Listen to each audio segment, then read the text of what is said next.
Hello civil engineers, welcome back to the lecture.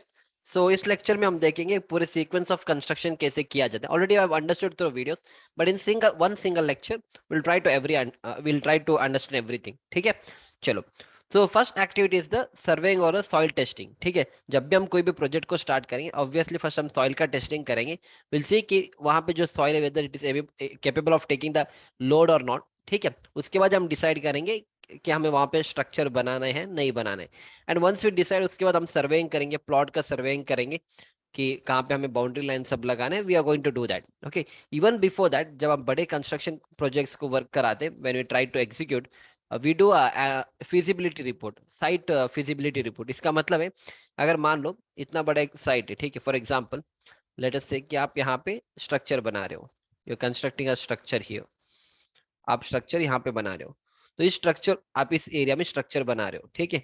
तो अगर मुझे स्ट्रक्चर, इस एरिया में मुझे अगर स्ट्रक्चर बनाना है, जो जितने भी मेरे रॉ मटेरियल है, लाइक सीमेंट हो गया, सैंड हो गया, एग्रीगेट, वो कहाँ से लाऊंगा, पानी का क्वालिटी क्या है, किस तरह से सराउंडिंग एरिया किस किस तरह से है, समझ में आ रहा है। तो because based on that only हम क्या करेंगे कि मुझे यहाँ पे इस एरिया में मुझे स्ट्रक्चर बनाना है या नहीं बनाना है। We are going to see that. The reason is that, अगर मान लो मुझे रॉ मटेरियल जो मुझे कोर्स एग्रीगेट है वो यहाँ पे अवेलेबल नहीं है, और यहाँ से जो मेरा नियरेस्ट टाउन है यहाँ से 10 किलोमीटर दूर जाना पड़ेगा, तो फिर आपका ट्रांसपोर्टेशन कॉस्ट बढ़ेगा, क्योंकि आपका जो कोर्स एग्रीगेट रहेगा आपको यहाँ से दूर से 10-15 किलोमीटर से लाना पड़ेगा। लेट एंड लेट से आपका जो कंक्रीट आएगा ट्रांजिट मिक्सर में, आपका सराउंडिंग आपके लेट से 50 किलोमीटर या 60 किलोमीटर से कोई भी बैचिंग प्लांट नहीं है। आपको यहाँ से लगभग दो दो घंटे के आसपास आपको जर्नी करके जाना पड़ेगा। एक शहर है वहां पे, उस सिटी से आपको बैचिंग प्लांट से आपको कंक्रीट लेके आना पड़ेगा। फिर again that also you need to study. So in this way there are many things, बहुत सारी चीज रहेंगे आपको फिजिबिलिटी रिपोर्ट को बनाने के लिए। उसके बाद ही हम डिसीजन लेंगे whether we have to construct a building here और नॉट। ठीक है, ऑफ कोर्स अगर अगर छोटा मोटा घर बना रहे हो, वी डोंट हैव ऑप्शन, जो जगह हमारे पास है उसी पे हमें कंस्ट्रक्शन करना है। पर it all depends in the bigger construction company. जब हम बड़े कंस्ट्रक्शन कंपनी में वर्क करते हैं, जब हम कोई भी बड़े कंस्ट्रक्शन प्रोजेक्ट को लेते, we need to do all this analysis. आपको नहीं करना, there are people those do all this things, senior site manager, project manager. Okay, सब वो सब करने के बाद ही नेक्स्ट, हाँ, सब कुछ होने के बाद हम क्या करेंगे, इस बिल्डिंग के ऊपर हम काम करने के लिए स्टार्ट करेंगे, जैसे दैट इज लैंडस्केपिंग और clearing of the site. But before that all this are things we are suppose to do. समझ में आ गया। फिर चलेंगे सेकंड पॉइंट पे। Second point is landscaping of site और क्लियरिंग ऑफ द साइट। एक बार ये सब कुछ होने के बाद हम क्या करेंगे, नेक्स्ट एक्टिविटी जो हम लैंड को क्लियर करेंगे। ठीक है, लैंड को क्लियर करेंगे, जो भी छोटे मोटे जो पेड़ सब है उसको हम क्लियर करेंगे, that is a first activity. इसके साथ साथ हम क्या करेंगे, मोबिलाइजेशन का प्लान भी बनाएंगे। मतलब अब देखो, ऐसा नहीं कि तुरंत फर्स्ट डे आके आप सब कुछ काम स्टार्ट करोगे ना। फर्स्ट आपको एक छोटा सा एक साइट ऑफिस बनाना है, क्योंकि अब यहाँ पे कुछ भी है ही नहीं। You don't have anything in this particular site, ये तो पूरा एक प्लेन जगह है। तो फर्स्ट आप थोड़ा सा एक साइट ऑफिस बना लोगे, छोटा सा एक साइट ऑफिस बना लोगे। एक एटलीस्ट एक ना 3-4 लोगों के जाने के लिए एटलीस्ट एक टॉयलेट बनाओगे। आपको इलेक्ट्रिसिटी लाने के लिए थोड़ा एक डीजे बनाओगे यहाँ पे, मतलब एक शेड बनाओगे जहाँ पे आपको डीजल जनरेटर को रखने के लिए। फिर एक छोटा सा आप लेबर का कैंप बनाओगे। समझ में आ रहा है। इनिशियली इतना ही करेंगे। जैसे जैसे हम आगे बढ़ेंगे, जैसे जैसे हम आगे बढ़ेंगे प्रोजेक्ट को, हम इसको सब मतलब और भी हम इसको एक्सपांड करते जाएंगे। एंड देन ऑफ कोर्स थोड़े टाइम के बाद देखो, इनिशियली जैसे मैंने कहा, अगर आप मान लो आपको एक प्रोजेक्ट मिला, ठीक है, उस प्रोजेक्ट में 10 इंजीनियर थे। इनिशियली ऐसा नहीं कि स्टार्टिंग फर्स्ट डे सारे 10 इंजीनियर आपके साइट में आ जाएंगे। That will not happen initially, क्योंकि साइट में 10 इंजीनियर आ रहे हैं, अगर आपका प्रोजेक्ट मैनेजर, साइट मैनेजर सब लोग आ रहे हैं, तो इनको रहने के लिए यहाँ पे ऑफिस सब ठीक ठाक चाहिए ना। तो इनिशियल डेज जब 15 दिन का टाइम होता है, वो that is called as mobilization period. उस मोबिलाइजेशन पीरियड में हम सब कुछ को अरेंज कर देंगे। एंड उस 15 दिन के बाद एक बार सब कुछ अरेंज करने के बाद ही everybody will come to the site. हाँ, वो 15 डेज में जो भी जूनियर इंजीनियर रहेगा वो बंदा ही साइट पे आएगा, जो भी काम कराना है 15 दिन के अंदर, he is going to do that. ठीक है, that is a mobilization plan. सब कुछ हुआ, इसके बाद हम स्टार्ट करेंगे। Next is foundation, centre line marking और ग्रिड लाइन मार्किंग, जो मैंने आपको एक्सप्लेन किया। फाउंडेशन, सेंटर लाइन मार्किंग और ग्रिड लाइन के लिए क्या करना है, आपके पास फुटिंग का लेआउट का ड्राइंग होना चाहिए। ABCD का ग्रिड रहेगा, 1 2 3 4 का ग्रिड रहेगा। Based on that you are going to do the marking. Marking कैसे करेंगे, एक तो हम लाइन दोरी से बांध के करेंगे। अगर बड़े कंस्ट्रक्शन प्रोजेक्ट में वर्क करेंगे, then obviously surveyor is going to give the marking. Done. Next is excavation of footing. फिर हम क्या करेंगे, फुटिंग का एक्सकवेशन करेंगे। अब कितने पे एक्सकवेशन करना है, ड्राइंग में लिखा रहेगा कि आपको 3 मीटर का एक्सकवेशन करना है या 3.5 मीटर का एक्सकवेशन करना है. So based on that we are going to do the excavation, right. Next, एक बार एक्सकवेशन करने के बाद नेक्स्ट क्या करेंगे, levelling the soil after excavation with labours and compactor like plate compactor और मंकी रैमर, राइट. एक बार हमने एक्सकवेशन किया, फिर हम क्या करेंगे, हम सही से वहाँ पे कॉम्पैक्शन करेंगे, सही से प्लेट कॉम्पैक्टर को चलाएंगे. फिर क्या करेंगे, नेक्स्ट एक्टिविटीज पीसीसी को लगाएंगे. What is PCC? Plane cement concrete. कितना थिकनेस रहेगा वो डिपेंड करेगा ड्राइंग के ऊपर. यूजुअली 75 to 100 mm का थिकनेस अपना पीसीसी का रहेगा. ओके, चलो. और पीसीसी में आपको जो एग्रीगेट का साइज कितना रहेगा, यूजुअली 40 mm का एग्रीगेट हम यूज करेंगे. ग्रेड कितना रहेगा, यूजुअली M7.5 या M10 ग्रेड का रहेगा. Based on that we are going to do the laying of PCC.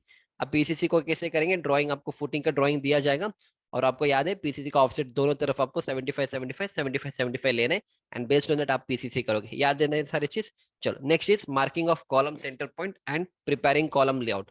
Next क्या करेंगे, एक बार पीसीसी होने के बाद हम क्या करेंगे, एग्जैक्टली फिर से हम लाइन, अगर छोटा मोटा कंस्ट्रक्शन तो फिर से हम लाइन दोरी बांधेंगे, प्लम बॉब को ड्रॉप करेंगे, कॉलम का सेंटर पॉइंट मिलेगा, फिर वहां से कॉलम जो भी कॉलम होगा C1 C2 C3 we are going to do the marking of that. अगर बड़े कंपनी में वर्क करेंगे तो टोटल स्टेशन से टोटल सर्वेयर आएगा, टोटल स्टेशन से आपको 4 पॉइंट देगा, फिर इसको हमें लेआउट बनाने ऑन द पीसीसी, राइट. इसके बाद क्या करेंगे, that is marking of centre line point and preparing column layout. फिर placing of footing mesh along with the cover block in the bottom and sides of footing. और इसके बाद क्या करेंगे, फुटिंग का मेश हम बनाएंगे. फुटिंग मेश बनाने से पहले आपको क्या करना आना है, you should know how to prepare the bar bending schedule which I already explain you. तो आप बार बेंडिंग शेड्यूल बना के बार बेंडर को दोगे, is going to prepare the footing mesh, फिर वो साइड पे लेके आएगा, फुटिंग मेश को अरेंज करेगा. ठीक है, फुटिंग मेश को रखने से पहले आपको क्या करना है, मतलब फुटिंग मेश तो रखोगे आप, फिर इसके पहले आपको कवर ब्लॉक रखना पड़ेगा. कवर ब्लॉक का थिकनेस कितना रहेगा, it has to be 50 mm. क्यों, क्योंकि वो फुटिंग का बना रहे हैं. ठीक है, चलो. नेक्स्ट, प्लेसिंग द, एक बार ये सब कुछ होने के बाद नेक्स्ट क्या करेंगे, हम शटरिंग लगा देंगे फुटिंग का. ठीक है, शटरिंग को एक बार लगाने के बाद क्या करना पड़ेगा, आपको चेकलिस्ट को देखना पड़ेगा, आपका डायमेंशन को चेक करना पड़ेगा, डायगोनल को चेक करना पड़ेगा, शटरिंग का रिजिडिटी सब कुछ आपको देखना पड़ेगा. एक बार placing of shuttering of required size हो जाएगा. नेक्स्ट इज कॉन्क्रीटिंग करना है. ठीक है, या ओके, चलो. या शटरिंग होने के बाद इसको इसके साथ ही करना था. चलो, शटरिंग लगाने के बाद शटरिंग और इसको कॉलम का रिइंफोर्समेंट साथ में करेंगे. इस पॉइंट को नीचे जाना था, इस पॉइंट को ऊपर आना था, नो प्रॉब्लम. ओके, कोई बात नहीं. फुटिंग का मेश होने के बाद जहाँ पे हमने कॉलम का मार्किंग किया था उसके ऊपर हम कॉलम का रिइंफोर्समेंट को रखेंगे. अगेन कॉलम का ड्राइंग पढ़ना आपको पता है.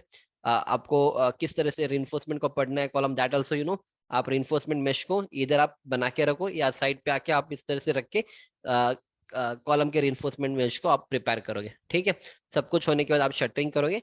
And finally, pouring of concrete in the footing of required grade as mentioned in the drawing or in the footing layout plan. Next क्या करेंगे आप, कंक्रीट को पोर करेंगे. कंक्रीट को पोर करने से पहले आपको चेकलिस्ट देखना है, वी ऑलरेडी सीन दैट. फिर जितना कंक्रीट आपको चाहिए कैलकुलेट करो कि कितना कंक्रीट चाहिए. पता है हमें फुटिंग का कंक्रीट कैसे निकालते हैं, लेंथ ब्रेड्थ और डेप्थ चाहिए, वो आपको ड्राइंग में दिया जाएगा. Based on that we are going to do like F1 F2 F3 F4 footing. Shuttering quantity भी आपको पता है कैसे निकालना होता है, समझ में आ रहा है. इतना सब निकाल लेंगे एंड फिर हम उसका कंक्रीटिंग करेंगे.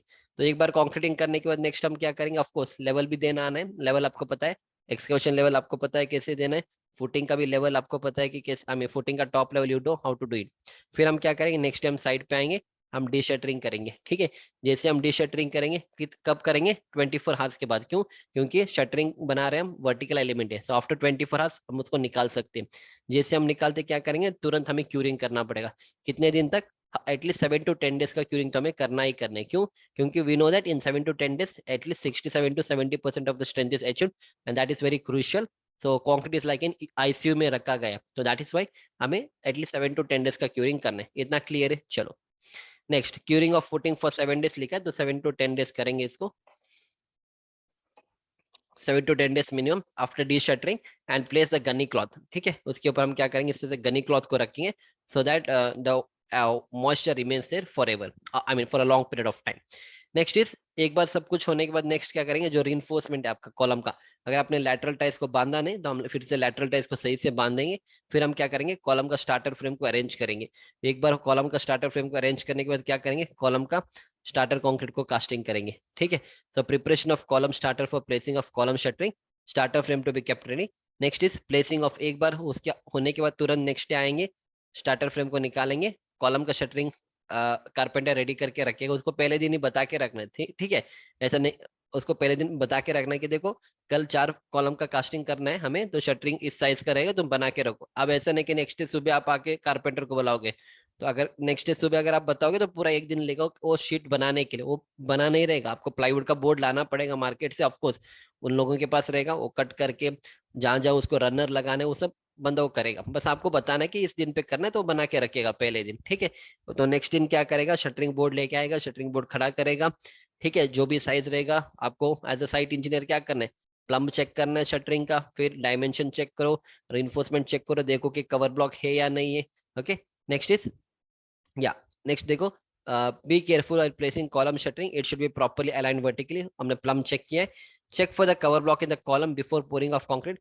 check the grade of a concrete to be poured for column since column grade may vary, may be different from beam and slab concrete। Column cover को कितना देना, 40 mm का कवर देना है, ठीक है, इतना याद है ना।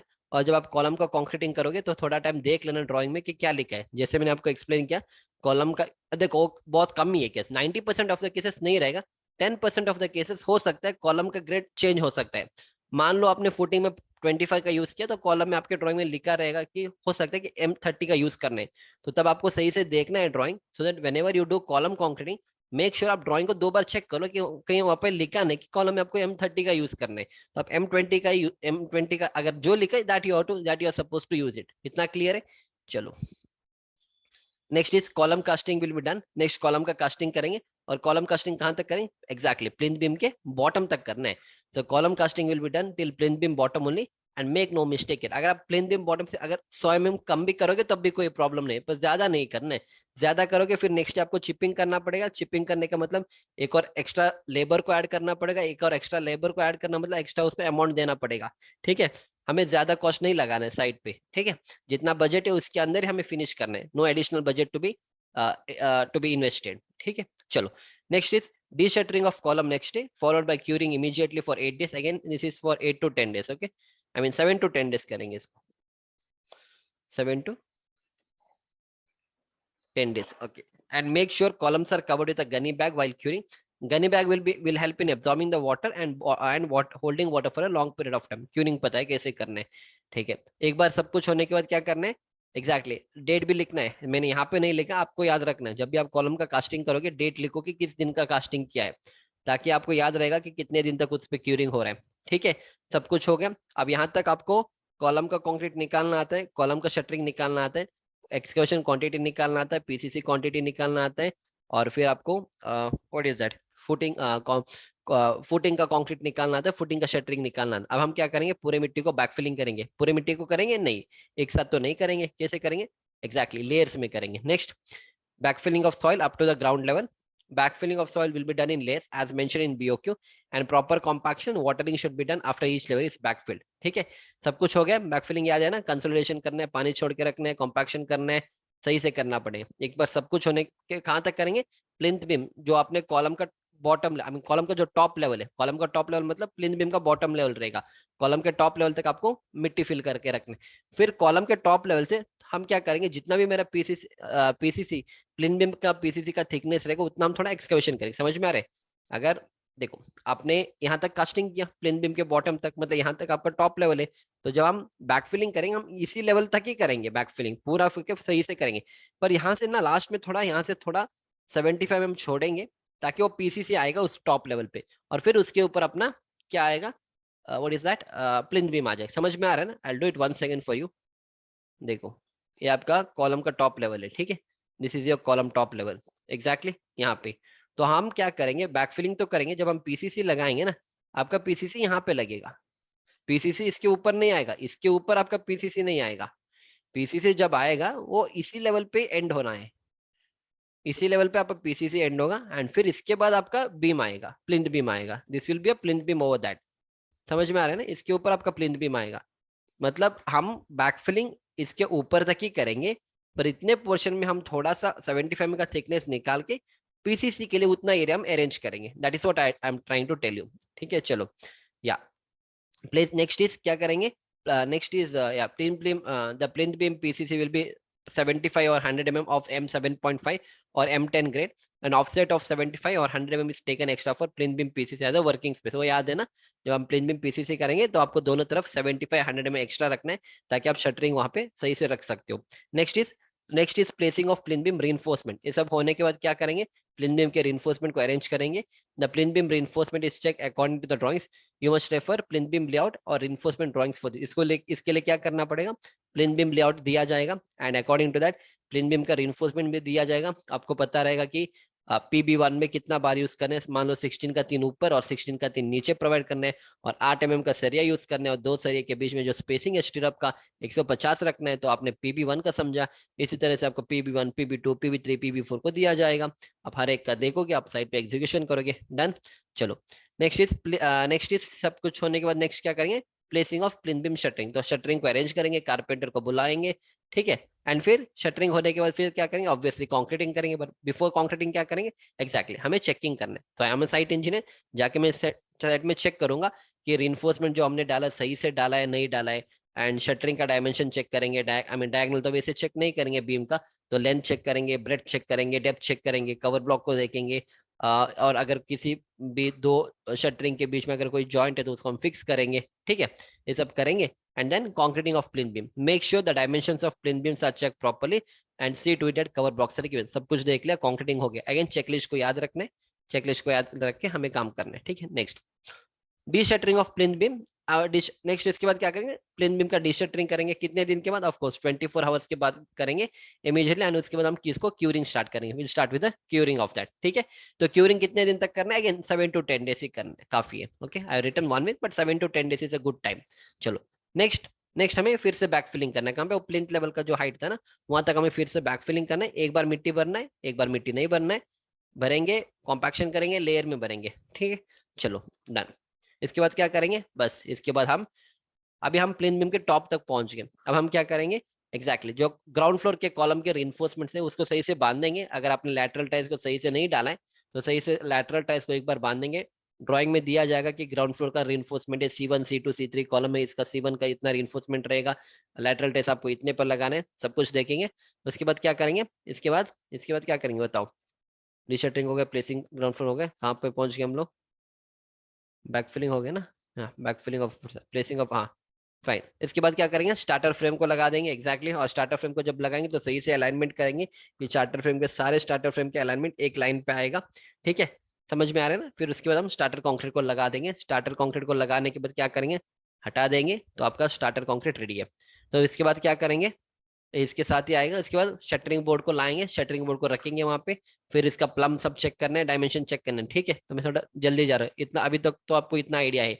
फिर क्या करेंगे, कंक्रीटिंग डालेंगे तो हो जाएगा फिनिश आपका। ग्राउंड फ्लोर का कॉलम कंक्रीटिंग हो गया। कहां तक करेंगे, एग्जैक्टली फर्स्ट फ्लोर के बीम बॉटम तक करेंगे, एग्जैक्टली क्योंकि ग्राउंड फ्लोर का कॉलम कर रहा हूँ, हो जाएगा फर्स्ट फ्लोर तक, पर फर्स्ट फ्लोर के बीम के बॉटम तक मेरा ग्राउंड फ्लोर का कॉलम का कास्टिंग हो गया, एग्जैक्टली।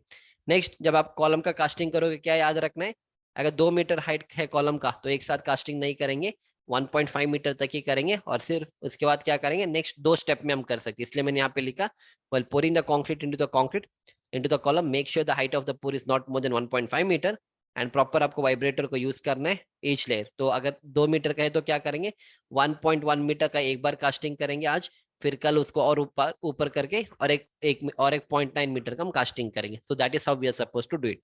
इतना क्लियर है। चलो नेक्स्ट क्या करेंगे, डीशटरिंग करेंगे, हाँ डीशटरिंग करेंगे। नेक्स्ट फिर क्या करेंगे, क्यूरिंग करेंगे, हाँ क्यूरिंग करेंगे, फिनिश। नेक्स्ट क्या करेंगे, एग्जैक्टली सब कुछ होने के बाद अब हम क्या करेंगे, बीम के बॉटम्स को लगा देंगे, ठीक है।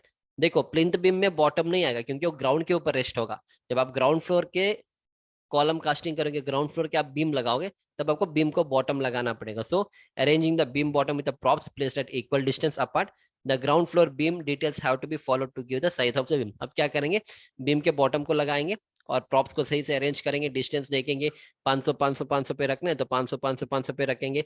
अगर मेरा GB1 है, मतलब ग्राउंड बीम 1 है, तो हम क्या करेंगे, ड्राइंग को देखेंगे, साइज है 230 बाई 450, 230 विड्थ रखूंगा, साइज कितना रखूंगा, डेप्थ कितना रखूंगा, 450, 450 नहीं रखेंगे, क्यों, डिपेंड करेगा कि आप इनसाइड शटरिंग करो या आउटसाइड शटरिंग। अगर आउटसाइड शटरिंग है तो 450 ही रखेंगे, अगर इनसाइड शटरिंग करेंगे तो क्या करना है, एग्जैक्टली स्लैब का थिकनेस आपको माइनस करना पड़ेगा। तो ड्राइंग में देखेंगे कि इस बीम का बगल में कौन सा स्लैब है, 150 का स्लैब है, डेप्थ 450 है बीम का, तो 450 माइनस 150 300, तो हम शटरिंग जब लगाएंगे 300 का ही लगाएंगे। ठीक है, समझ में आ रहा है ना। चलो यहाँ तक हो गया। Arranging the shuttering for beam inner side and outer side, placing the wooden steel props and placing the, इसके बाद क्या करेंगे, इसके बाद सब कुछ बीम के बॉटम लगाने के बाद, बीम के इनसाइड शटरिंग को लगाने के बाद क्या करेंगे, फिर स्लैब के सेंटरिंग प्लेट्स को अरेंज करेंगे। स्लैब के सेंटरिंग प्लेट्स को कैसे लगाएंगे, एक तो एक्रोस्पैन लगाएंगे, फिर उसके ऊपर हम स्लैब के सेंटरिंग प्लेट्स को रखेंगे। नहीं तो अपने पास क्या है, नॉर्मल वुडन वुडन का जो रनर मिलेगा उसको बिछाएंगे और उसके ऊपर स्लैब के सेंटरिंग प्लेट्स को लगाएंगे। स्लैब के सेंटरिंग प्लेट्स के स्टैंडर्ड साइज क्या होते हैं, क्या आपको बताओ जल्दी से, you should know all this things. इतना अभी देखो, इतना आपने सुना है, लगभग 25 आवर्स का कंटेंट हमने कवर किया है। तो कितने साइज के अवेलेबल रहेंगे शटरिंग प्लेट, एक तो आपके, हाँ बताओ।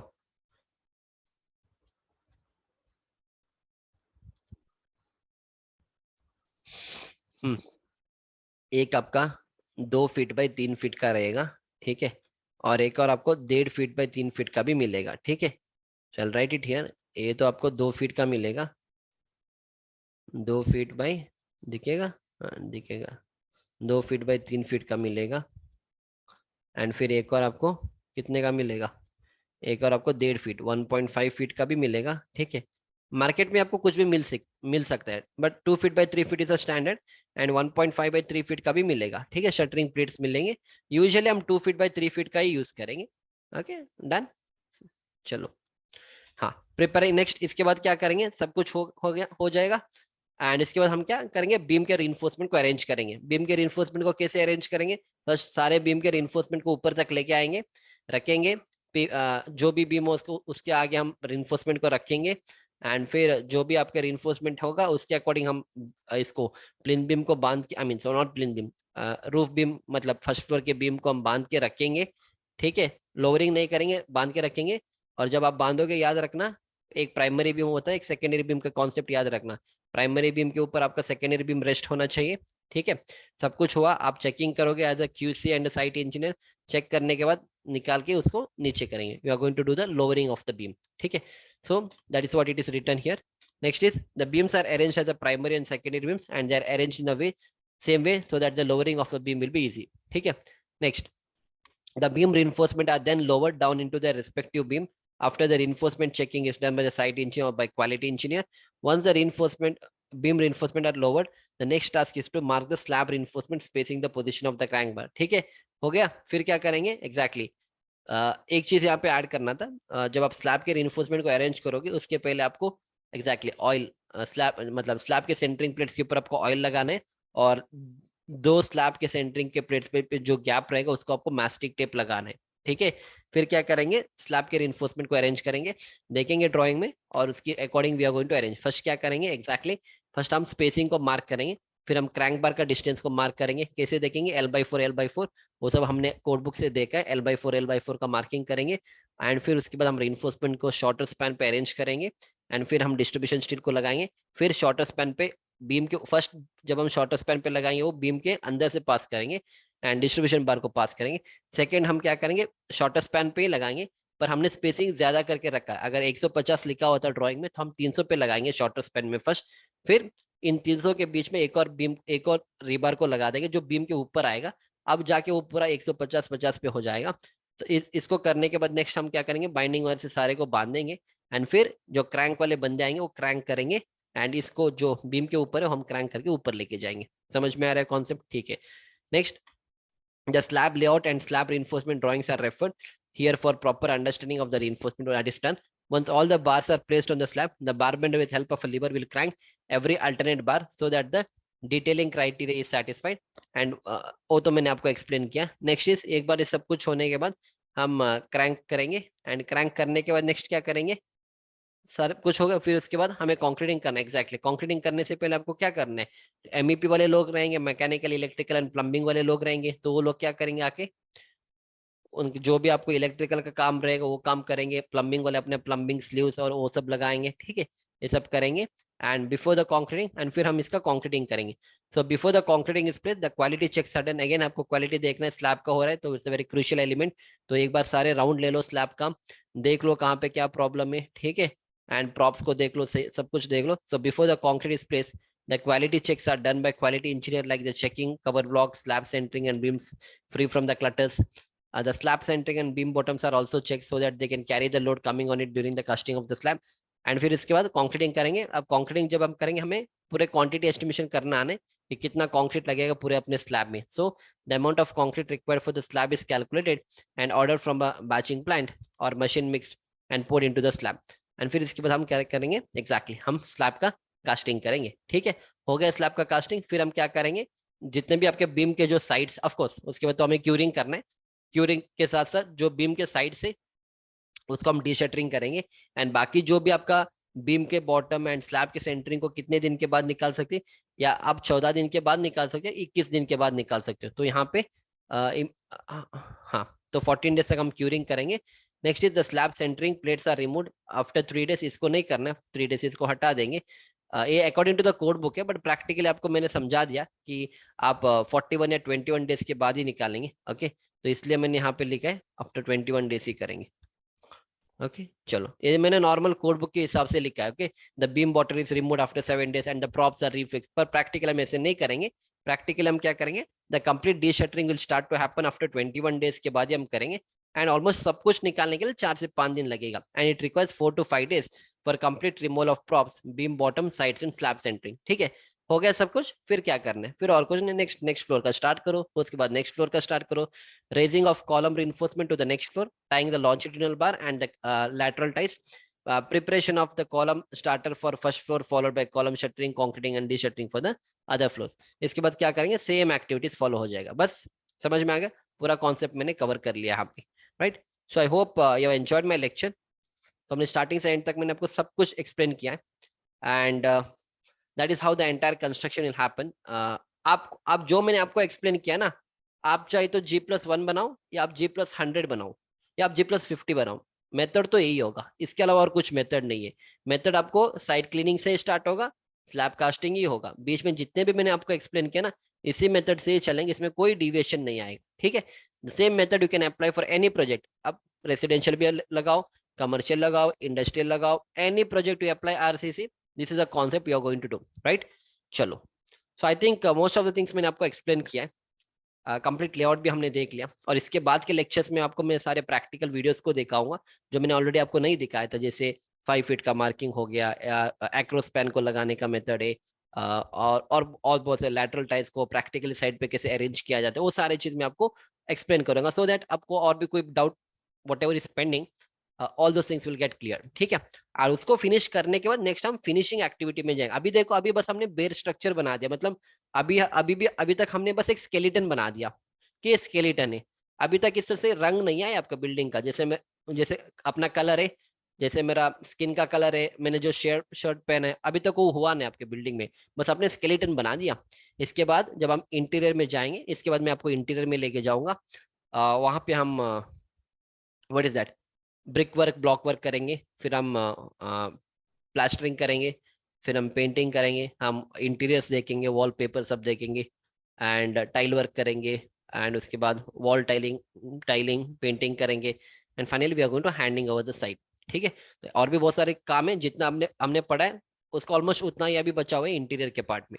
Right, so I hope you have enjoyed it, and will see you back in the next lecture. Thank you.